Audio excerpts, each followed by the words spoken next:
Bon, on va commencer. Mes chers invités, mesdames et messieurs, bonsoir. On va parler de la situation des migrants à l'ère du confinement au Maroc. Comme vous savez tous, la propagation du virus COVID-19 au niveau national a exhorté les autorités à prendre des décisions qui avaient sans doute des répercussions sur le quotidien des immigrés, à savoir les étudiants, les résidents et aussi ce que s'y trouvait sans abri. Donc, euh, donc, les autres vivent sans aucune ressource économique. Bah, dans ce cadre, nous organiserons cette rencontre ouverte qui se veut un espace d'échange tout d'abord d'informations et aussi d'interaction à travers la proposition de solutions. Et aussi pour s'arrêter de près sur la situation actuelle des migrés et agir à la lumière des conclusions qui seront tirées. Bon, pour enrichir ce débat, nous invitons M. Kabir Lemsegem, avocat auprès du barreau d'avocats Araba et expert dans le domaine d'immigration. Mademoiselle Yasmina Sosawagadou, la coordinatrice du projet Immigration à la JAC. En attendant plus tard, Mademoiselle Morline Orny, la présidente du collectif des femmes migrantes au Maroc. Monsieur Patrick Kitt, le président de l'association Lumière sur l'immigration au Maroc. Soyez les bienvenus à tous. Bon, avant de commencer ce débat, je donne la parole à Mademoiselle Yasminatou pour vous parler du projet Immigration à la JAC. La parole à toi, Mademoiselle. Merci. Bonsoir, chers invités. Bonsoir, madame. Bonsoir. Je suis Sawadgo Yasminatou, coordonnatrice du projet d'immigration à l'Association des jeunes avocats à Kémisset. Je vous présente l'intervention et l'expérience de la JAC.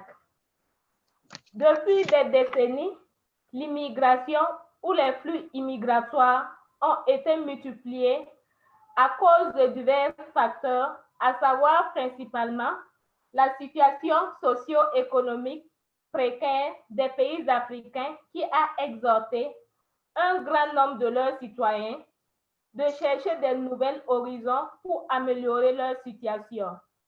Aussi, le déclenchement des guerres civiles et l'absence de démocratie a contribué à la multiplication des flux migratoires. Le Maroc, vu sa position géographique, était en premier lieu une destination de transit qui permet d'arriver au vieil continent. Mais depuis les 2 dernières décennies, il est devenu une destination de résidence et par conséquent, milliers de migrants ont décidé de s'installer au Maroc et de chercher des opportunités offertes par l'économie et la politique marocaine. Mais il y a aussi des milliers de migrants qui s'installent provisoirement et d'une manière illégale en attendant l'occasion pour immigrer à haute destination qui offre plus d'opportunités et une qualité de vie meilleure. Ce nouveau constat avait sans doute un impact sur les conditions de vie des migrants africains, caractérisées par la précarité économique, manque de structures d'accueil, problèmes d'intégration, difficultés d'accès aux droits économiques, socio-juridiques, complicité des rapports avec les autorités, précarité de services livrés par les autorités, etc.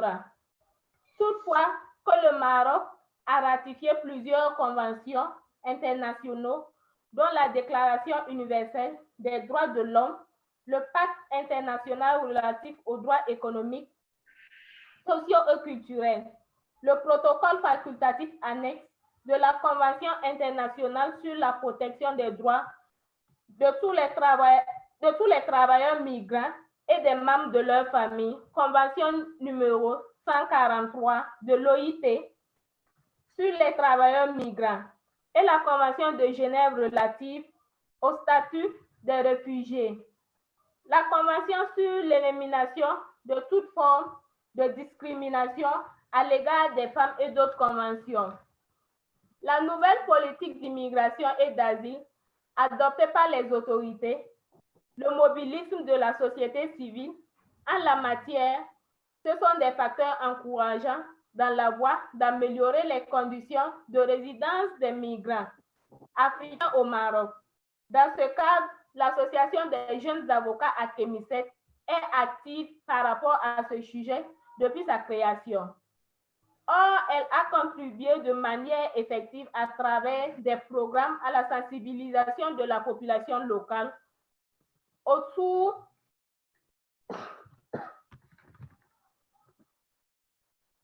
Oui, mademoiselle. Or, elle a contribué de manière effective à travers des programmes de la sensibilisation de la population locale autour des droits des migrants. En outre, elle a appliqué les migrants résidents à Kémisset dans leurs activités de formation et de renforcement de leurs capacités en la matière des lois et procédures nationaux qui régissent le statut des migrants. En outre, elle a effectué des visites au groupe des migrants installés à Kémisset pour s'arrêter de près de leur situation et la rencontre que vous organisez aujourd'hui entre dans cette dynamique que je salue fortement malgré les difficultés liées au confinement. Bravo et bonne continuation. Merci. Merci, mademoiselle Yasminatou. Merci. Maintenant, je vais commencer par le premier axe qui sera autour de la situation vécue par les migrants. Je vais tout d'abord commencer avec toi, Monsieur Patrick. Je vais commencer avec toi, Monsieur Patrick. Comment avez-vous vécu cette situation du confinement? Ok, merci de me passer la parole, mais surtout pour l'amitié que vous me faites de participer à cette rencontre d'échange sur le coronavirus qui traverse le Maroc et la plupart des pays dans le monde. Concernant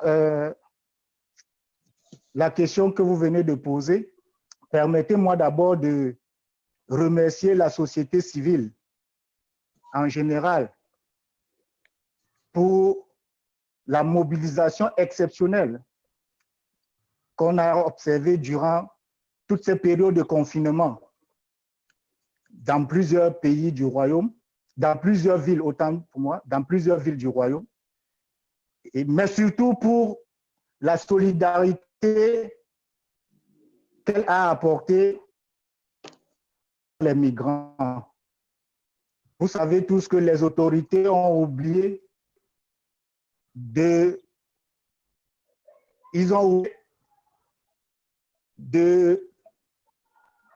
qu'est-ce que je voulais dire? Ils ont oublié d'insérer les migrants dans tous les programmes d'aide. Donc, voilà un peu.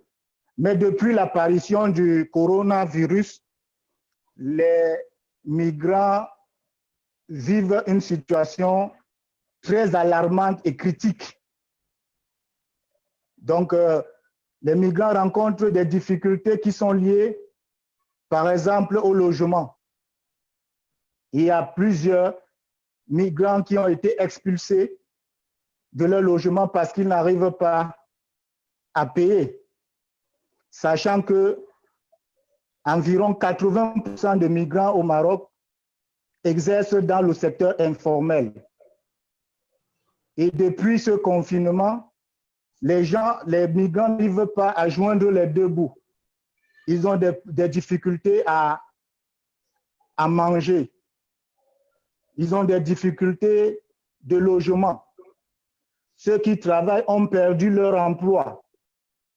Et ceux qui travaillent, leur salaire a été divisé en 3. Il y a plusieurs difficultés comme ça que les migrants vivent au quotidien. Oui. Donc, cette période de confinement est une situation très alarmante vis-à-vis de la vie des migrants. En dehors de cette difficulté, nous pouvons aussi parler des arrestations qui sévissent actuellement dans le sud du Maroc.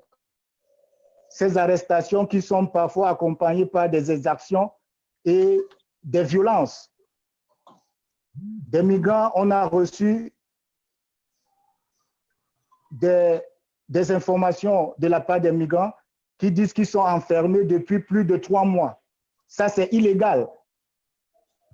Et en période de confinement, ils sont enfermés et on ne respecte pas les règles barrières qui ont pourtant été édictées par les autorités. Aujourd'hui, on nous dit qu'il y a des migrants qui sont atteints du coronavirus dans le sud. Or, les autorités qui sont là-bas n'ont pas pris les mesures pour essayer de les protéger contre cette pandémie. Donc, voilà un peu d'entrée ce que je peux dire par rapport à la situation actuelle que nous vivons au Maroc. Merci, c'est clair, Monsieur Patrick. Mais est-ce que le fait de vous être loin de vos familles et de vos amis a aggravé la situation? Le fait d'être, je ne vous ai pas bien compris. Je t'ai dit, est-ce que le fait de vous être loin de vos familles et vos amis a aggravé la situation? Tout à fait, tout à fait, tout à fait. Aujourd'hui, on ne peut pas rencontrer des frères, des camarades. On ne peut pas se rencontrer. Dans le cadre de notre association, par exemple, nous ne pouvons pas nous rencontrer pour faire des réunions. Nous ne pouvons pas mener nos activités donc, à cause du confinement. Donc, c'est aussi un problème. Oui. Le fait d'être cloué à la maison, voilà. Donc, on ne peut pas mener nos activités normalement. Et il y a aussi le problème de déplacement. Il faut avoir une autorisation pour se déplacer d'un point à un autre. Voilà tant de choses. Oui, c'est tout à fait normal. Donc, est-ce que vous avez bénéficié des mesures prises par les autorités à titre d'exemple, l'assistance financière, l'hébergement, etc.? Tout à l'heure, je vous ai dit que nous avons été oubliés dans les programmes d'aide initiés par les autorités. Donc, on n'a reçu aucune aide. Les migrants n'ont reçu aucune aide des autorités. C'est pour ces raisons que j'ai félicité la société civile qui s'est mobilisée pour apporter un soutien à cette population vulnérable. Aucun soutien, soit hébergement, soit assistance financière? Rien du tout. Rien du tout. Il n'y a que la société civile qui fait avec peu de moyens, qui essaye d'aider les migrants à travers les distributions de kits alimentaires et des kits de protection. Oui. Monsieur, quelles sont les initiatives que vous avez prises pour surmonter cette situation? Oui, pour surmonter cette situation, comme je l'ai dit, nous nous sommes mobilisés en consortium, donc quelques associations qui se mobilisent pour faire la distribution. Par exemple, notre association, nous avons distribué les kits aux femmes et aux enfants. Donc, voilà un peu ce que nous avons fait pour essayer au moins de surmonter cette difficulté. Nous avons fait des distributions de kits. Oui, il y a plusieurs associations, bien… Non, ce n'est pas le fait d'une association, je parle de consortium. Donc, 3, 4 associations peuvent se mobiliser et le faire. Donc, et nous sensibilisons aussi les subsahariens en plusieurs langues. Par exemple, on les sensibilise en bambara, en wolof, en soussou et en français, en anglais.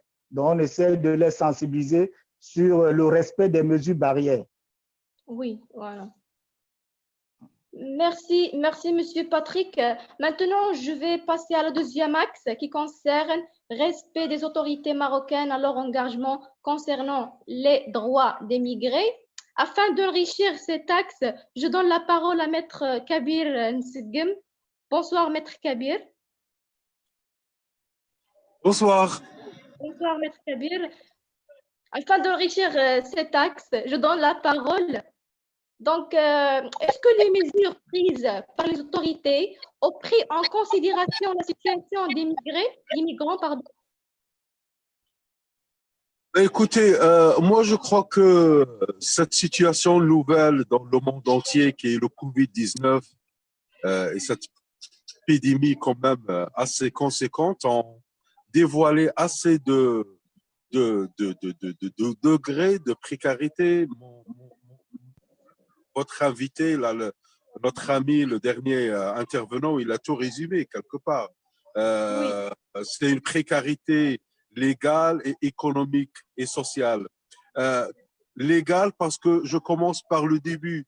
Au début du confinement, il a fallu avoir des autorisations exceptionnelles de sortie. Il faut bien sortir, chercher ses donneries, aller faire ses courses. Et ben ça, c'était le début. Le début, c'est que les autorités locales, les CAID, les Prademia, qui doivent, surtout les autorités locales, les CAID qui doivent délivrer ces autorisations exceptionnelles de sortie, ils ne l'ont pas fait automatiquement. Il va falloir présenter un titre de séjour, un document officiel marocain. Ça, c'était le début. Et donc, une bonne partie de migrants, d'étrangers, surtout les migrants subsahariens, n'ont pas bénéficié de cette autorisation exceptionnelle de sortie, ce qui fait qu'on les a déjà poussés à violer quelque part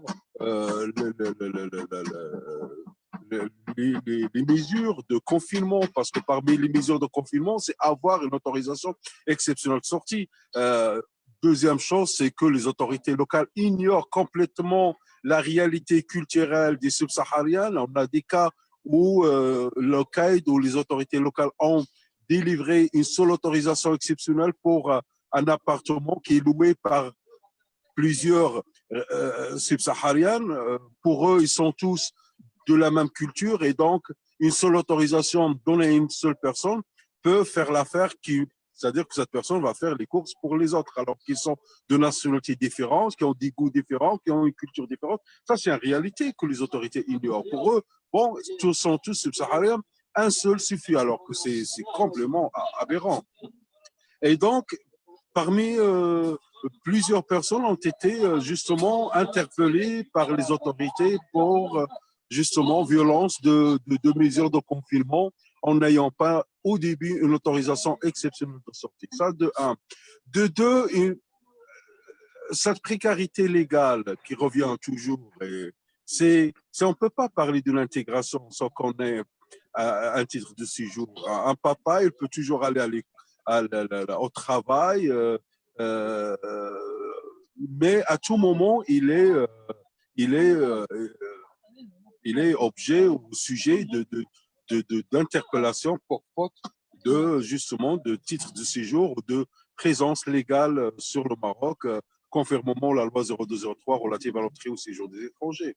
Seconde chose, c'est que la plupart des personnes, justement, c'est le serpent qui se mord la queue, c'est voilà, son titre de séjour, on ne peut pas, dans tous les cas, que le bailleur veuille ou non, on ne peut pas avoir un contrat de bail parce qu'il faut signer et légaliser la signature.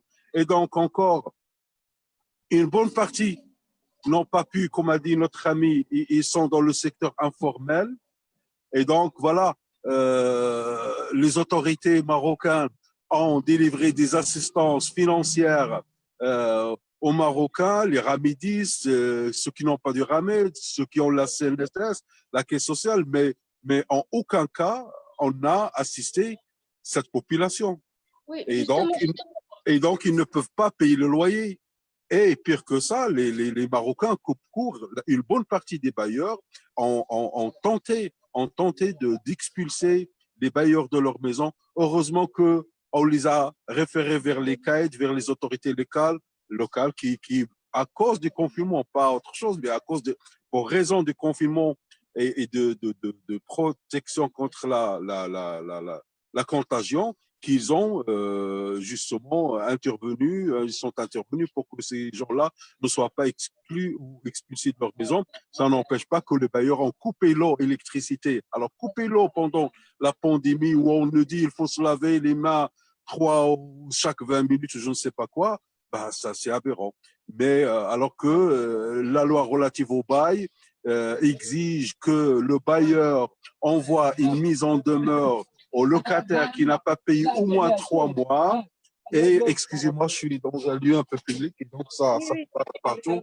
Vraiment, désolé. pas grave. Et donc, il y a une procédure assez compliquée parce que expulser une personne de sa maison, c'est que vous risquez l'ordre social. Parce que rien de pire que de mettre quelqu'un dans la rue. Il peut faire une révolution, je vous le dis. Et donc, c'est très compliqué. C'est pourquoi le législateur marocain a obligé que le bailleur à qui on n'a pas payé le loyer, il faut qu'il envoie une mise en demeure avec au moins de 3 mois de loyer impayé et donner une mise en demeure à un délai de 15 jours. Quand le locataire ne paye pas les 15 jours, à ce moment-là, il faut aller au tribunal pour avoir une ordonnance judiciaire. C'est en ayant l'ordonnance judiciaire qu'on a le droit d'expulser et pas le propriétaire. Dans tous les cas, c'est le parquet. Mais là, bah, on envoie les gens dehors ou sinon on peut les tabasser. Peut-être on coupe l'électricité et l'eau. Et c'est une réalité que Covid aujourd'hui a montré. Le Maroc a besoin aujourd'hui de réfléchir encore parce qu'on n'est pas sûr que cette pandémie ne soit pas parmi nous l'année prochaine ou à chaque hiver, qui sait. Et donc, on a des leçons aujourd'hui à tirer. Heureusement, il y a une société civile très dynamique. Comme il a dit encore mon ami qui a tout résumé à mon avis, il y a une société civile qui s'est mobilisée contre, et encore cette société civile, je ne dis pas marocaine, une bonne partie de sa société civile, c'était des subsahariens, qui étaient sur le terrain, qui ont travaillé. Pas, aussi d'autres organismes internationaux, comme le HA qui a travaillé avec et ses partenaires aussi, qui a travaillé et qui a assisté, qui était sur le terrain pour les réfugiés. Mais pour les migrants, il y avait une société civile, les organisations de nos frères subsahariens ou les organisations de nos frères marocains.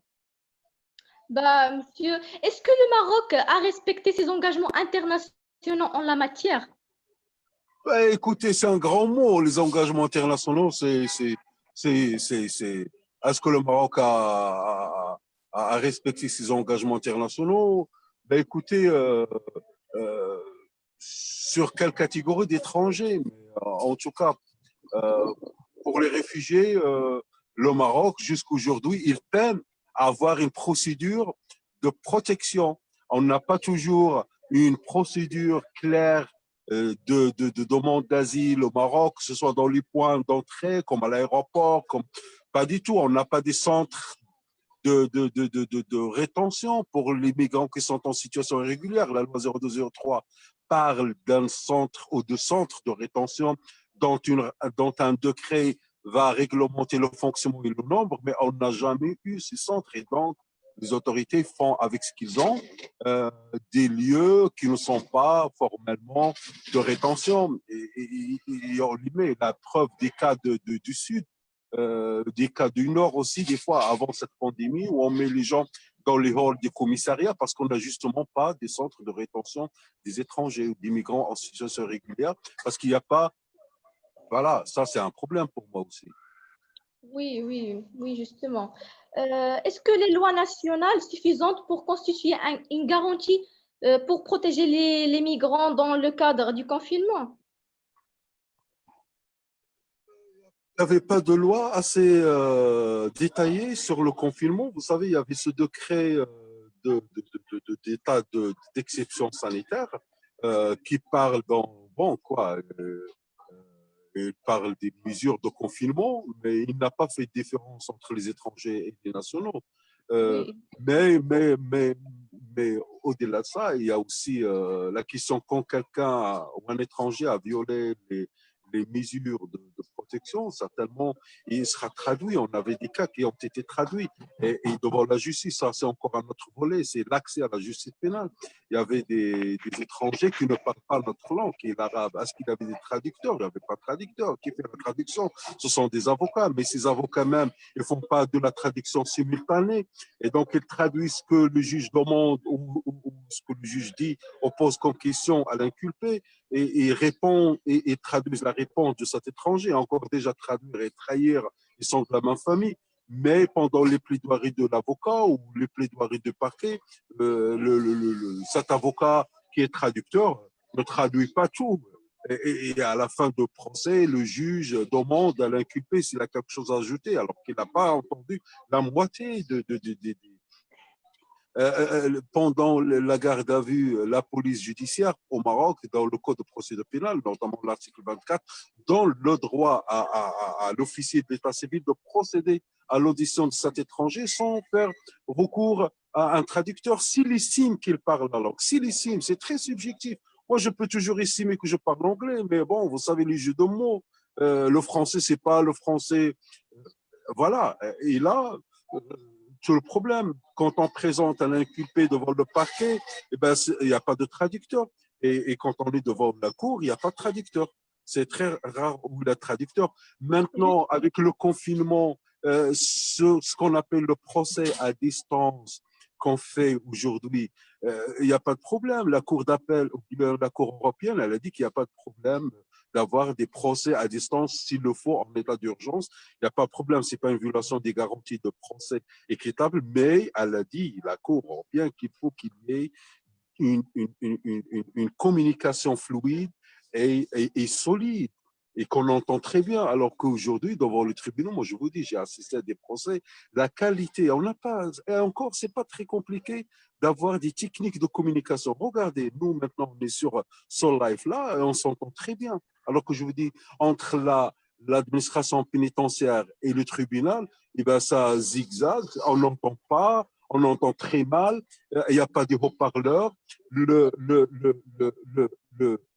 l'inculpé qui est en prison ne voit que le juge, parce que le juge, il se sert d'un PC, il ne voit pas son avocat, il n'entend pas son avocat, nous on plaide et il ne nous entend pas. Dans des procès où moi j'ai plaidé, c'était le juge qui a fait le résumé de ma plaidoirie au monsieur. C'est très pour moi, je trouve qu'on est au XXe siècle, ça aurait été beaucoup plus facile si on avait des techniciens. Il faut se préparer pour ça. Il va falloir des techniciens pour équiper les salles d'audience, les centres pénitentiaires et que la qualité de communication soit là. Je suis d'accord. Mais qu'on fait avec ce qu'on a, des PC, on n'en voit pas, on n'entend pas très bien. Moi, je n'ai pas apprécié, franchement. Oui, oui, monsieur. Toujours avec toi, maître Kabir. Qu'est-ce que vous proposez pour que les mesures de protection des migrants soient améliorées? Qu'est-ce que vous proposez? Ce que je propose, c'est revoir tous les textes juridiques aujourd'hui. Si on veut parler, il faut revoir la protection sociale, que les employeurs aujourd'hui voilà, inscrivent leurs employés dans la caisse sociale, dans la caisse nationale de sécurité sociale. Comme ça, si on a une pandémie, ils sont couverts. Et il faut passer de l'informel au formel. Il faut légaliser. Vous savez, avec la pandémie, plusieurs pays ont eu le réflexe intelligent de régulariser les migrants en situation régulière, justement pour les protéger et se protéger. Je donne l'exemple, je crois, de Portugal. Et l'exemple, je ne sais pas, les amis peut-être le savent, mais je ne sais pas de quel autre pays qui a régularisé en masse. Aujourd'hui, malheureusement, on a encore une loi très sécuritaire qui est la loi 0203. Quand quelqu'un rentre de manière irrégulière, un étranger qui rentre de manière irrégulière, ou rentre de manière régulière, mais il ne se régularise pas, il dépasse les délais légaux, il tombe dans ce que j'appelle moi le trou noir, comme dans l'espace, où même la lumière ne peut pas voilà. C'est-à-dire qu'il n'y a pas de disposition dans la loi 0203 qui donne à l'étranger qui est en situation irrégulière le droit de se rattraper, de demander à se faire régulariser de manière individuelle, comme c'est le cas, par exemple, en Espagne, où quelqu'un qui est en situation irrégulière, il y a des conditions qui sont dans la loi, dans le temps, dans l'espace, qui disent que vous avez ces conditions-là, vous pouvez prouver que vous étiez là depuis 5 ans, ou ceci ou cela, c'est le législateur qui va voir, et même les associations, vous pouvez demander une demande de régularisation. Au Maroc, il n'y a pas ces dispositions. Il faut attendre toujours un axe politique comme la stratégie nationale de migration et d'asile pour passer à une validation ou plutôt à une régularisation de masse. Et encore, leur donner des titres de séjour d'un an. Le temps de les avoir, il faut penser à les renouveler. Quand pour les renouveler, c'est d'autres problèmes. Dans le renouvellement des titres de séjour, même l'arrêté du ministre de l'Intérieur, il parle que parmi les documents à fournir, c'est pour justifier la présence au Maroc ou c'est une attestation de propriété de la maison ou un contrat de bail ou tout autre document, c'est-à-dire n'importe quel document. Alors qu'aujourd'hui, quand vous partez pour renouveler, on va vous demander un contrat de bail et rien qu'un contrat de bail. Alors que même le décret, ou plutôt l'arrêté du ministère de l'Intérieur pour expliquer le décret d'application de la loi 0203, il a parlé de tout document. C'est-à-dire, je peux venir avec une déclaration sur l'honneur légalisée des voisins qui disent « Monsieur habite ici ». Voilà, tout court. Ou un truc de rédal, je ne sais pas. Mais moi, si vous voulez, il faut revoir beaucoup de textes pour revoir le code de procédure pénale où l'accès à la justice pénale n'est pas garanti parce qu'en étranger, on ne sait pas ce qu'on dit pendant le procès. Il faut revoir beaucoup. Mais on a des textes aussi qui ne sont pas mal, comme le code d'état civil, voilà, comme la loi relative à l'état civil qui permet aux étrangers, aux enfants, d'avoir le droit d'avoir une identité, en tout cas pour les enfants qui sont nés au Maroc. Mais par exemple, le code de la nationalité aussi qui bègue un peu. Voilà, il y a des textes qu'il faut revoir aujourd'hui de point de vue juridique. Il faut revoir. Il ne faut pas seulement la SNIA, oui, je suis d'accord. Pour la première fois, on assiste à des étrangers qui ont des titres de séjour. Moi-même, comme avocat, j'ai pu, grâce à ces titres de séjour, solutionner beaucoup de cas. Mais ce n'est pas suffisant. Aujourd'hui, il faut avancer encore un petit peu, revoir les cas pour garantir l'accès aux droits socio-économiques, les droits autres que la situation administrative de la personne. Oui, monsieur, merci pour cette, madame. On va continuer notre débat. Je passe à la troisième axe. C'est post-Covid-19 au Maroc. Nora, Je reviens. Oui, Nora, tu m'écoutes? Oui, je t'écoute. Alors, Oui, je t'écoute. alors permettez-moi d'intervenir un peu. Oui, voilà. Je veux poser quelques questions à mademoiselle Yasminatou. Oui, bien. Yasminatou, bonjour. Mademoiselle Yasminatou, tu m'attends? Tu m'attends, Yasminatou? Oui, je vous écoute. Alors, Voilà. Yasminatou, toi, en tant qu'étudiante, qu'est-ce que vous pouvez nous dire sur votre expérience durant le confinement? Nous voulons savoir plus sur l'expérience des étudiants durant ce confinement, sachant qu'eux, ils n'ont pas beaucoup de ressources financières comme ça ou des lieux d'hébergement. Alors que vous pouvez dire autour de ce sujet? Merci pour la parole. Moi, personnellement, parce que comme je suis en deuxième année, je devais aller en stage pour le mois d'avril. Donc, même actuellement, il y a 10 jours de cela, notre professeur nous dit de nous débrouiller pour trouver des stages à effectuer le mois de juillet et août. Vu le confinement, on ne peut pas, parce que les entreprises n'acceptent vraiment pas. Pour l'autorisation aussi de sortie, tu peux te débrouiller parce qu'on passe de maison à maison pour les donner.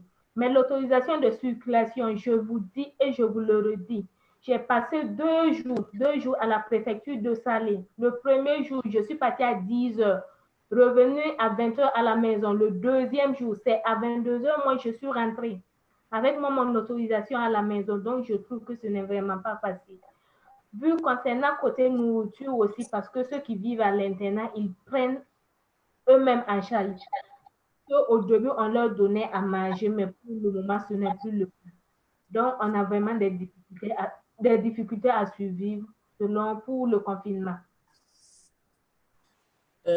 Alors, Yasminatou, toi, tu es déjà dans l'action associative. Qu'est-ce que vous pouvez nous dire sur le rôle de la société civile par rapport à ce sujet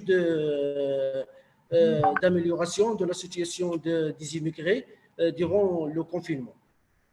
Moi, personnellement, ce que je peux donner comme truc, ils n'ont qu'à essayer de voir pour appuyer parce que la situation, c'est vrai que c'est bon, mais genre, ce n'est vraiment pas arrivé. Ce n'est pas du tout arrivé parce que je peux dire, je suis à Salé actuellement parce qu'on a eu un problème même. On a appelé la police en vain pour qu'ils viennent nous sauver. Ils nous ont dit qu'ils viennent dans 10 minutes, parce qu'une fois qu'ils décrochent l'appel et puis ils savent que ce sont des immigrés, ils vont vous dire qu'ils arrivent. Vous allez attendre jusqu'en 20, ils ne vont jamais venir. Vous sortez aussi, on vous parle, on vous insulte de Corona, Asia, ça en tout cas c'est vraiment pas tout. Donc genre la sécurité n'a qu'à essayer de revoir de ce côté parce que genre ça ne va vraiment pas. Concernant les associations là-bas à Salé, est-ce qu'ils peuvent agir sans problème dans le cadre de ce confinement? Je ne vous ai pas bien compris. Yasmina, je te dis que est-ce que les associations là-bas à Salé ont la liberté totale pour agir dans le cadre du confinement? Non, actuellement tout est suspendu, on ne fait plus rien. Tout est suspendu, tout le monde est à la maison. Pour sortir même c'est compliqué. De Salé à Rabat, souvent même c'est actuellement quand on a enlevé le déconfinement, ça va. Tu ne pouvais pas aller là-bas sans autorisation parce qu'on dit que l'autorisation est limitée. Tu prends juste pour aller à Majan même, tu dois avoir l'autorisation. Si tu rentres à Majan aujourd'hui, il te faut une semaine encore pour rentrer parce qu'on accepte ça sans autorisation. Chez nous, c'est le cas. Mais vous, en tant qu'association, vous pouvez faire des revendications, de contacter les autorités comme ça pour parler des problèmes d'immigrants durant ce confinement. En tant qu'association, c'est possible, mais vu l'état d'urgence, on ne nous écoute même pas. Parce qu'une fois qu'ils décrochent l'appel et qu'ils savent même que ce sont des Noirs, ils n'arrivent même pas à parler, ils vont rapprocher l'appel au nez. Si c'est le cas. Parce que nous, les immigrés, on a des problèmes à vivre ici au Maroc, surtout avec le corona. Ce n'est du tout pas facile. Merci Yasmina. Je passe la parole à Laura. Merci. Je vais revenir à monsieur Maître Kabir Msgem. Je reviens à toi.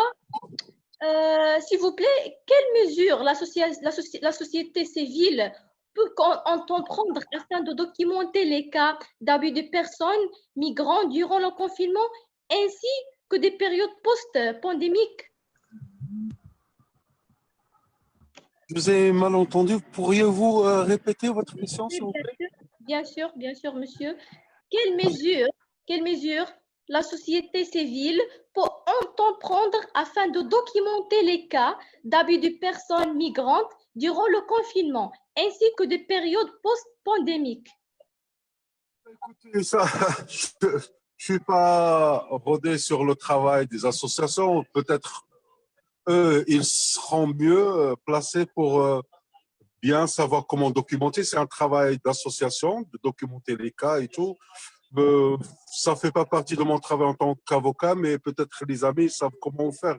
Ils sont sur le terrain, mais surtout l'identification des cas, la communication, la présence sur le terrain. Je crois que les associations ont fait ce genre de travail.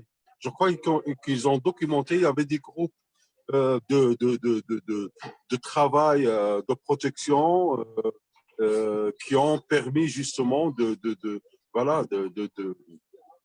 documenter ces cas. Mais documenter, oui, c'est une première étape, je suis d'accord. Mais après, il faut en faire des recommandations. Recommandations au ministère de l'Intérieur, au ministère de la Santé, au ministère surtout des étrangers, des affaires de la migration. Voilà. Oui, monsieur, la loi numéro 0203 du novembre 2003 devrait être connue de tous les migrants pour ne plus se humilier lors de la demande du titre.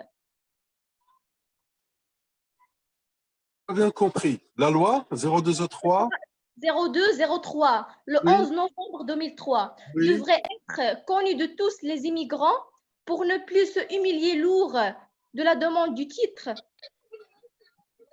Écoutez, on ne peut pas connaître toutes les lois. Je ne suis pas d'accord, c'est compliqué. Personne n'est censé ignorer la loi pénale parce qu'on ne peut pas procéder à des actes en disant je ne savais pas que c'est incriminé. Mais c'est compliqué, c'est le rôle des associations aujourd'hui. Les associations, nos amis marocains et subsahariens qui sont sur le terrain, les intellos, ceux qui ont fait des études, aujourd'hui, c'est leur travail de faire le pont entre ce qui est officiel, ce qui est, voilà, et avec la communauté, leur expliquer leurs droits, Mais comme je vous ai dit, la loi 023, elle n'est pas terrible. Elle est protectrice sur certains cas. Comme, voilà, je donne l'exemple de l'article 26 et 29 qui sont des articles protecteurs de certains types d'étrangers, comme les réfugiés. On ne peut pas refouler, dans la loi 0203, on ne peut pas refouler, ni expulser, ni reconduire à la frontière un réfugié, un demandeur d'asile, tout étranger qui peut prouver qu'il peut être victime voilà, de violation de son intégrité physique ou de sa liberté, une femme étrangère enceinte, un mineur étranger. Toutes ces catégories sont protégées par la loi 0203. On ne peut pas les refouler, on ne peut pas les expulser, on ne peut pas les reconduire à la frontière. Mais comme je vous ai dit, il y a le problème de l'accès au titre de séjour. Pour moi, une intégration, elle ne peut être réussie que quand elle est d'abord une intégration légale, c'est-à-dire vous êtes en situation régulière. À ce moment-là, vous pouvez chercher du travail tranquillement et envoyer vos enfants tranquillement à l'école. Mais en dehors de ça, vous pouvez avoir un travail, mais vous êtes toujours sur le risque de se faire interpeller et se faire... Il n'y avait pas d'expulsion. Au Maroc, ils n'expulsent pas. Il faut qu'on soit aussi réaliste. Même si c'est comme cette histoire de la peine de mort qui existe toujours dans le code pénal, mais qui n'est jamais exécutée. Ben, c'est pareil. On n'expulse pas. À mon avis, je ne sais pas, mais bon, selon mon suivi de 14 ans de travail, pas beaucoup d'expulsions, sauf les cas qui viennent d'un pays, qui sont en transit au Maroc, et qui demandent l'asile, ça grince. Pour moi, c'est l'accès à la protection qui continue d'être un défi au Maroc. Autrement, c'est vrai, il y a cette pratique qui vient de temps à autre, voilà, où les autorités commencent à faire une campagne de ratissage et voilà, ça reprend dans les rues, dans les boulevards, où tout ce qui est noir est interpellé et voilà, voilà, et pris et remis dans un bus et puis envoyé vers le sud.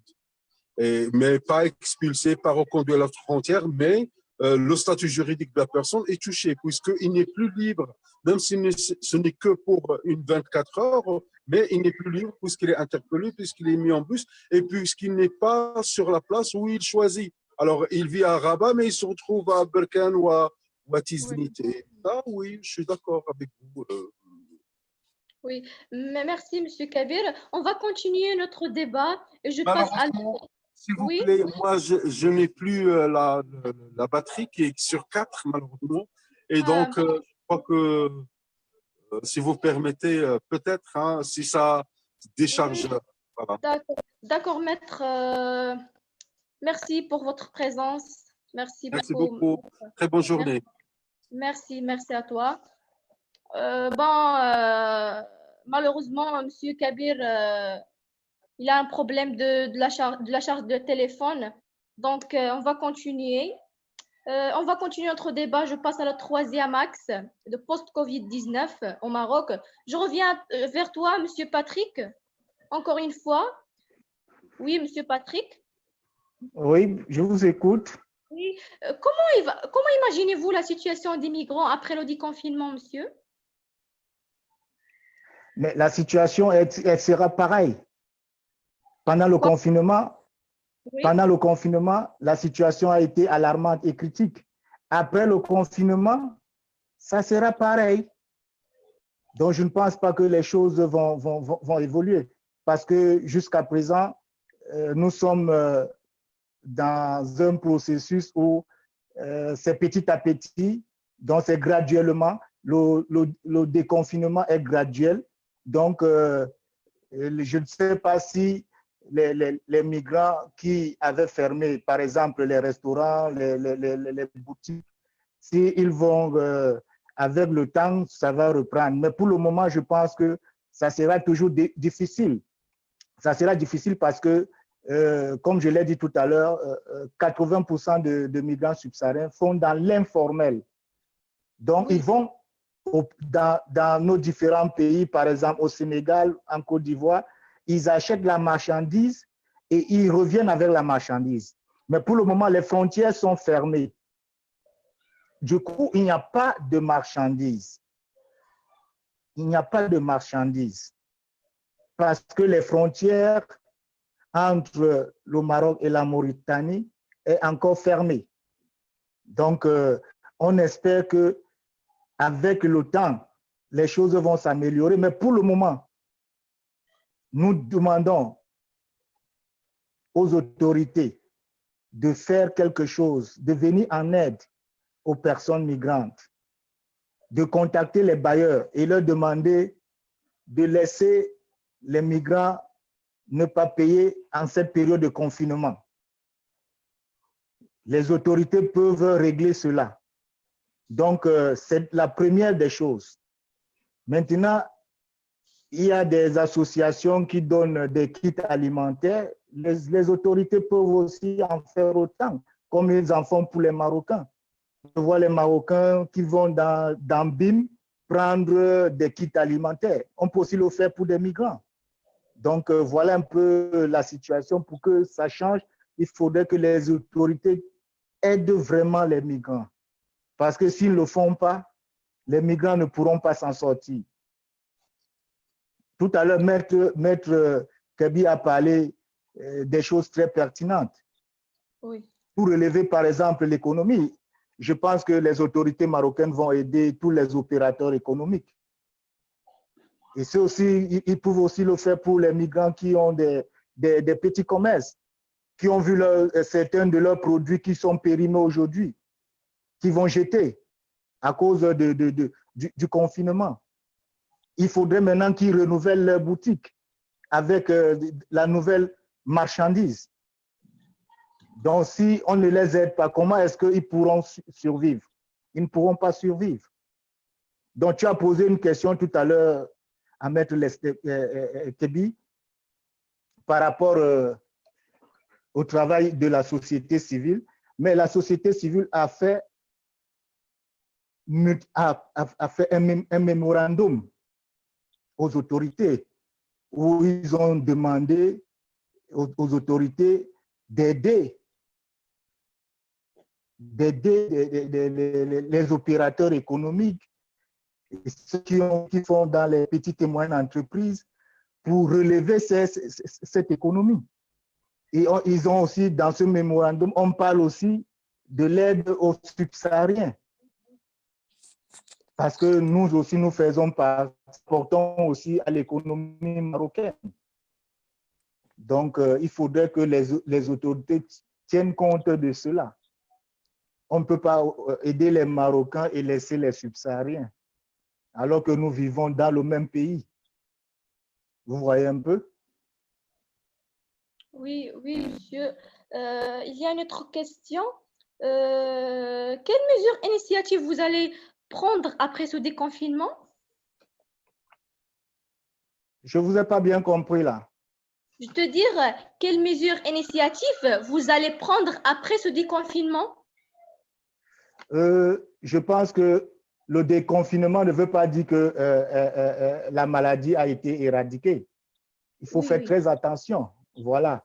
Donc, nous allons continuer. Voilà, nous allons continuer à sensibiliser la communauté parce que c'est une maladie qui tue.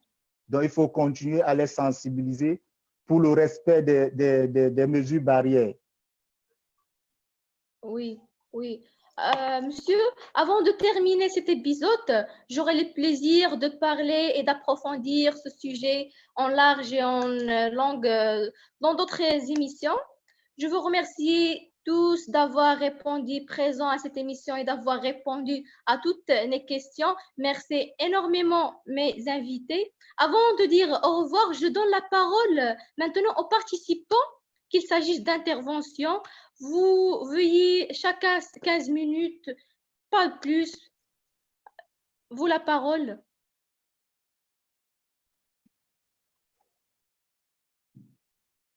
Nora, est-ce que je peux intervenir?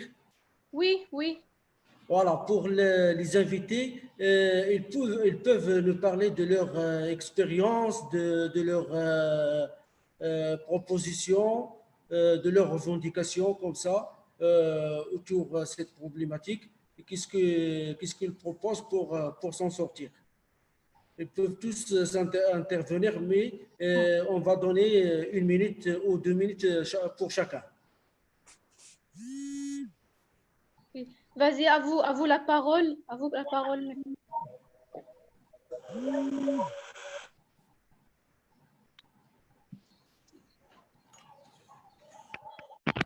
Ok, merci beaucoup. Je me présente, je suis Héritier Maembo. Je suis subsaharienne Oui, monsieur Héritier. Oui, monsieur Héritier.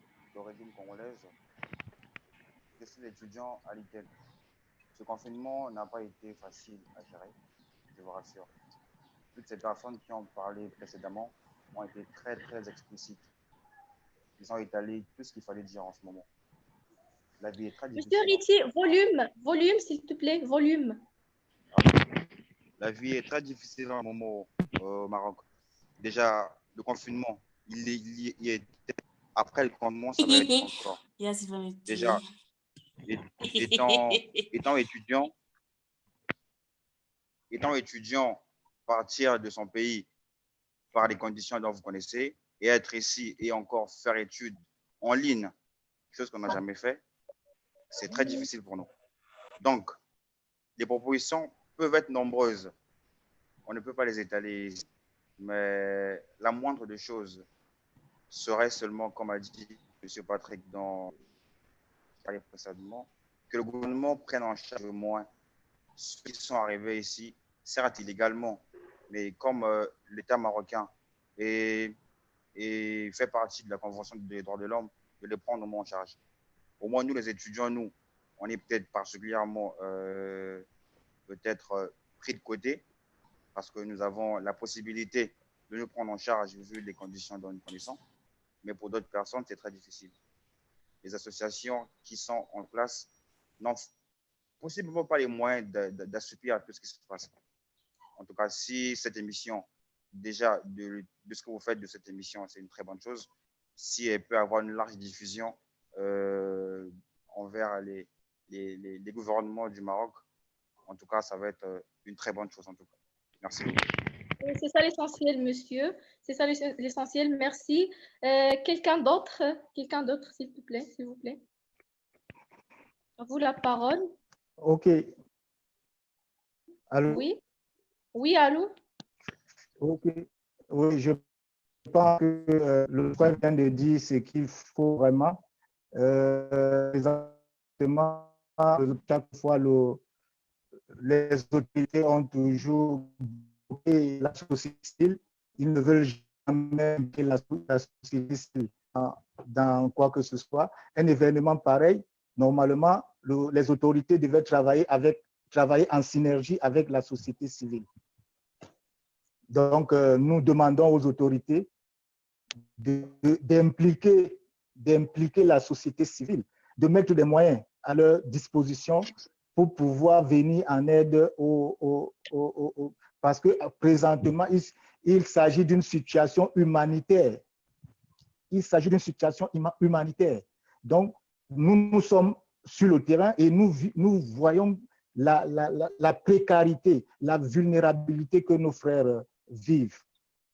Donc, je lance cet appel, par exemple, aux autorités, vraiment, de prêter une oreille attentive à ce que la société civile demande chaque fois à travers des plaidoyers, des mémorandums. On leur demande d'impliquer la société civile. Par exemple, pour faire les sensibilisations, pourquoi pas travailler en synergie avec la société civile? Parce que c'est elle qui est sur le terrain, ce n'est pas les autorités qui sont sur le terrain. Les autorités ne peuvent que mettre des moyens à la disposition de la société civile pour faciliter leur travail. Et les résultats peuvent en suivre. Donc, c'est tout ce que nous demandons aux autorités aujourd'hui. Parce que c'est les autorités qui ont les moyens. La société civile n'a pas de moyens. Les associations n'ont pas de moyens. Donc, si on peut financer ces associations et la société civile, ça sera une très bonne chose. dont on pourra lutter efficacement contre cette pandémie. Parce que la communauté subsaharienne a été oubliée complètement. C'est-à-dire les autorités ne veulent même pas savoir si la société civile existe au Maroc, ce qui est très grave. Nous ne sommes pas leurs ennemis. Au contraire, nous voulons travailler avec eux pour que les choses avancent. Donc, il s'agit d'une situation humanitaire et nous demandons aux autorités de venir en aide aux associations pour que les associations puissent aider les frères subsahariens. Donc, c'est ce que moi, je peux demander aux autorités. Est-ce que je peux prendre la parole? Je peux prendre la parole? Oui, oui, tu peux prendre, la parole. Oui, merci. Merci beaucoup de m'accorder cette occasion. Excusez-moi parce que je suis parmi les participantes et puis j'avais un problème de lien que quand on m'a envoyé, je voulais me connecter avec le PC, ça ne marchait pas. Donc là, j'étais obligée de me connecter avec le téléphone. Si bien que je suis venue un peu en retard, je vous ai rejoint un peu en retard. Il n'y a pas de souci. Et je me présente. Madame Mourline, n'est-ce pas? Madame Mourline, n'est-ce pas? Oui, c'est moi. Bienvenue, madame, bienvenue. Il n'y a pas de souci. Oui, je me présente Moureline Ewani. Je suis présidente de l'association collective des femmes migrantes au Maroc, créée en 2014, en sigle COF-MIMA. Nos objectifs sont pour aider les femmes migrantes à surmonter des obstacles majeurs qui freinent leur développement socio-économique et culturel, assurer une éducation économique familiale, sociale, culturelle, civique, artistique et aux membres. Nos activités sont organiser des ateliers de formation pour les femmes tels que la coiffure esthétique, la cuisine pâtisserie. Nous faisons aussi des séances thématiques et le plaidoyer pour le bien-être des migrants. Et j'aimerais bien participer par rapport au sujet qu'on m'avait donné à faire. Et nous sommes une association qui s'occupe des femmes. Donc là, je me focalise sur 3 points par rapport à la vulnérabilité de la femme et par rapport à les conditions de la femme pendant le Covid-19, pendant le confinement. Les femmes ont traversé vraiment des moments très difficiles, très difficiles, je peux le dire. Vraiment, ce n'était pas facile. Pour commencer, la femme, elle est vulnérable. Elle est vulnérable. La femme migrante, elle est aussi plus, parce qu'elle est déjà vulnérable. Une femme, et arriver à l'étranger, ce n'est pas facile. Et comme le pays, comme vient de dire le président Kirkpatrick, les migrants ils se sont laissés à eux-mêmes, quoi. Ils se sont vraiment abandonnés. Donc, la femme a eu vraiment des problèmes. On a vraiment eu beaucoup de problèmes à cause de ces moments parce qu'il y avait beaucoup de femmes qui faisaient des activités, par exemple, qui vendaient dans l'informel. Il y a des femmes qui avaient des boutiques. Les boutiques sont fermées. Il y a des femmes qui vendaient tout autour de la Médina. La Médina est fermée. Il y a des femmes qui vendaient dans les restaurants sont fermés. Donc, c'était difficile pour eux. Et voir encore les mères avec enfants. Les enfants sont brutalement laissés comme ça, sans aller à l'école, tout et tout. Les conditions de distanciation n'étaient pas respectées par rapport à ça, parce que vous voyez qu'une femme avec 2, 3, 4 enfants qui vivent dans une maison à colocation, et il y a des voisins aussi, est-ce que les mesures de barrière sont respectées? Je ne pense pas. Et puis, il y a des femmes qui appelaient à chaque fois des urgences médicales. Surtout les femmes enceintes, les femmes avec maladies chroniques, n'avaient plus de prise en charge parce que les organismes de santé qui s'occupaient d'eux, on ne savait pas comment les orienter, par où le faire. Donc, c'est un peu ça les difficultés que les femmes ont rencontrées, surtout les mères avec enfants. Et les cours en ligne pour les enfants, c'était vraiment médiocre. Je dis bien médiocre parce que pas toutes les mamans qui avaient des téléphones Android pour le faire. Et ce n'est pas toutes les mamans qui avaient des numéros dans les écoles pour qu'on puisse les mettre dans les groupes de travail des enfants. Mais celles qui avaient des téléphones n'avaient pas assez de moyens tous les jours de télécharger le 4G pour être connecté pour que l'enfant travaille. Tout ça aussi. Donc, c'est un peu ça ce que je voulais traduire par rapport à la difficulté que les femmes ont rencontrée pendant le confinement. Mais je crois que ce n'est pas pendant le déconfinement que ça va marcher, mais ça va prendre un peu du temps.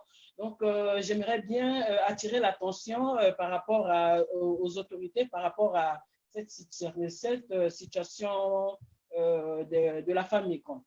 Merci beaucoup. Merci énormément, mademoiselle Madame Morline. Donc, je vais passer à quelqu'un d'autre. Oui, bonsoir. Oui, bonsoir, monsieur. Monsieur Lofo? Oui, Lofo. Oui, bienvenue, monsieur. Je suis un étudiant burkinabé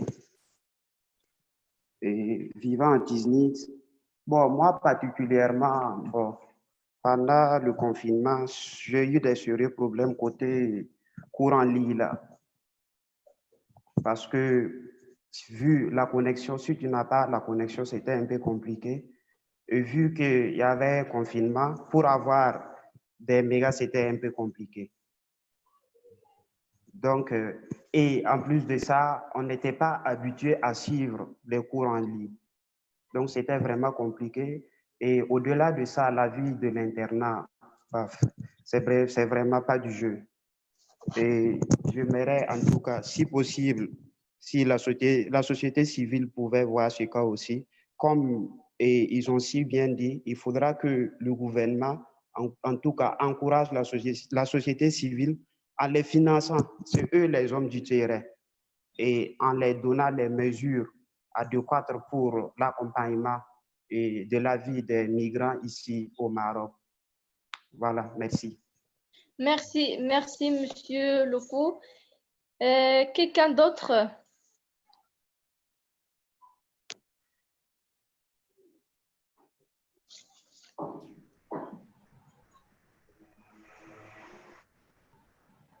Oui, quelqu'un d'autre? Nora, tu m'écoutes? Oui, je t'écoute. Je crois que Judith n'a pas participé au dialogue. Judith Kinder. Ah, Judith, il y a notre participant qui n'a pas parlé. Oui, n'a pas participé. Vas-y, mademoiselle. Bonsoir tout le monde, moi c'est Judith. Bonsoir madame, bonsoir. À Agadir, c'est particulièrement les mêmes problèmes ici parce que nous aussi nous sommes à l'internat et les cours en ligne, c'était un peu difficile pour nous vu qu'on était confinés. Et voilà, c'était un peu difficile pour avoir la connexion. Et aussi, on n'arrivait pas à suivre tous les cours. Il y a des cours qui commençaient bien avant l'arrivée des étudiants et les exercices, on devrait aussi les rendre. Bon, c'était un peu difficile, pas juste la connexion qui nous fatiguait. Et aussi, les applications, surtout Microsoft Teams, on utilisait ça pour les cours et il y a des étudiants qui ont eu beaucoup de problèmes sur ça. Donc, c'était juste à peu près les mêmes problèmes. Merci. Merci, mademoiselle. Monsieur Milogo, tu m'attends?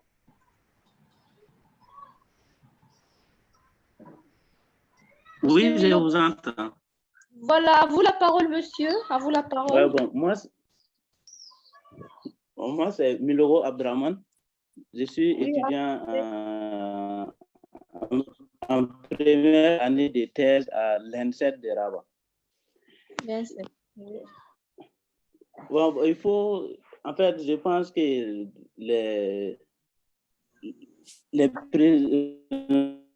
les intervenants, ils ont été presque tous les plans. Surtout, moi, mon intervention va concerner l'autorisation. On a eu vraiment du mal à avoir l'autorisation notre appartement, ils nous ont donné tout simplement une seule autorisation au nom d'une seule personne. Et du coup, quand on voulait sortir et que cette personne n'est même pas là, ça devient très compliqué. Donc, ça n'a pas été vraiment très simple. Et maintenant, pour l'après-corona, bon, pendant les déconfinements, et vu que, bon, ils ont déjà lancé le processus de déconfinement, les barrières vont bientôt passer. Donc, comme les gens se l'ont bien dit, si les autorités pouvaient intervenir au niveau des barrières pour qu'ils essayent de penser à nous, de voir diminuer au moins les loyers, ça serait déjà très bien. Voilà. Je pense que c'est tout. Merci pour votre intervention, Monsieur Milogo. Je donne maintenant la parole à Sosten. Monsieur Sosten?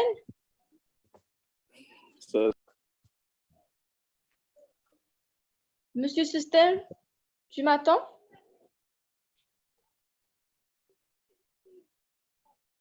Monsieur Sosten, à vous la parole.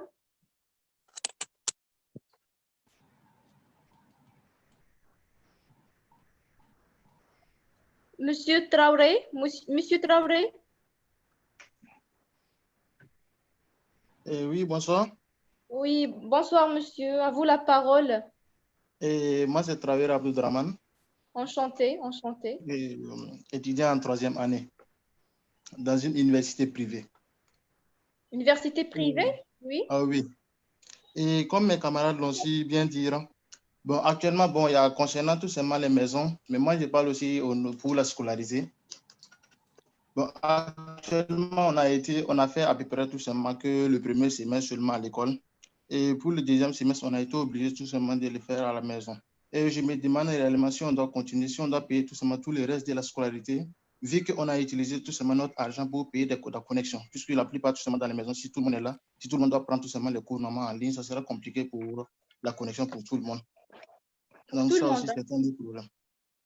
Ça aussi, c'est un autre problème. J'aimerais tout simplement que si l'association ou bien la société civile pouvait parler normalement de ça pour la scolarité, ça nous fera vraiment plaisir. Donc, je pense que c'était tout pour moi. Oui, merci, monsieur Traoré. Je passe maintenant à monsieur Dipama. Monsieur Dipama, à vous la parole.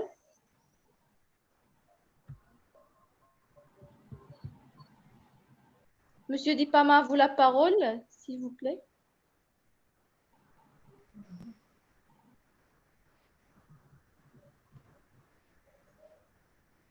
Mademoiselle Sanou Fatim. Mademoiselle Sanou. Bonsoir, mademoiselle. À vous la parole.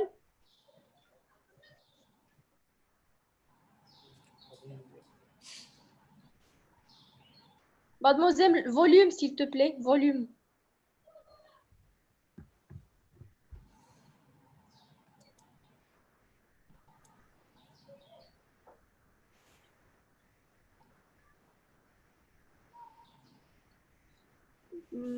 Le CAC aimé, monsieur le CAC aimé. Oui. Oui, vas-y, tu peux votre intervention, s'il te plaît.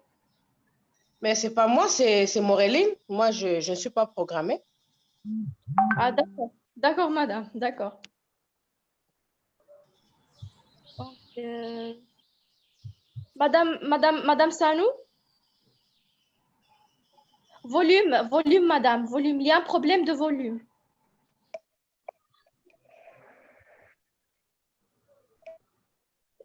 Activez le son, s'il te plaît.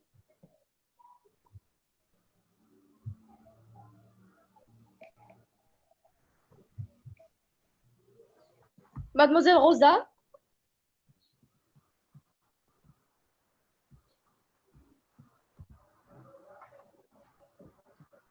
Mademoiselle Rosa. Oui, je suis là. Oui, mademoiselle. Vas-y, mademoiselle. Je suis Miss Gan Adou. Je suis en licence à la faculté des sciences de Stat. Oui, enchantée. Oui, c'est pratiquement les mêmes problèmes. On nous encaisse pour le loyer, on nous met la pression. En tant que moi, personnellement, je bénéficie de la bourse de mon pays.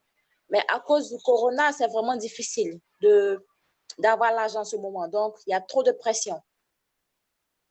C'est un peu ça, mais sinon, ça va. Merci, mademoiselle. Je pense c'est ça. Donc, je vais terminer. Donc, merci à tous et à toute votre écoute, votre fidélité à notre émission. C'était avec vous, Nera Achiban, sur Radio Izrfan. Excellente suite de programmes sur Radio Izrfan et à très bientôt. Merci. Je vous en prie. Merci. Merci. Au revoir. Au revoir. Au revoir. À très bonne soirée. À très bonne soirée. Islam à tous. Merci. Bye bye. D'accord. Merci.